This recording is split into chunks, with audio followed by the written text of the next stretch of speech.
ես հաճախ ասում եմ երևի խորհրդանության 70 տարի ընթացքում դաշնակցության դեմ այդքան գիրք, գրականություն, ֆիլմ, չգիտեմ ինչ չէր պատրաստի, ինչքան սրած ես 7 տարվա իշխանության օրոք։ Ստեղ բայց պետք է հասկանանք սրա պատճառը որն է, այլ էսի շատ խորքային ու կարևոր հարց։ Ինչի, որովհետև այո, դաշնակցությունը թիվ 1 գաղափարական հակառակորդն է։ Դաշնակցությունը սրանց հակառակ բևեռն է։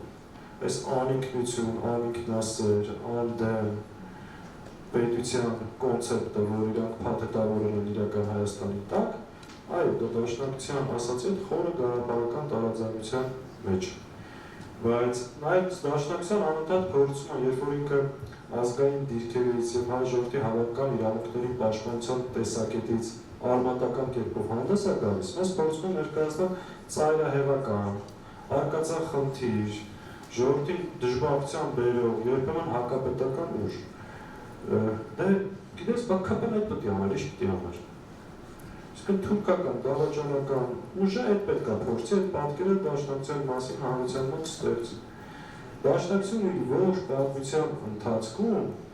պատերազմական գործողությունների մեջ մտել է բացառապես իր ժողովրդի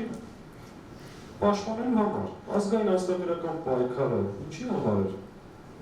20-րդ դարի սկզբին։ Այս կուսակցության ստեղծման նպատակն է հայ ժողովրդի իրավունքները պաշտպանելու։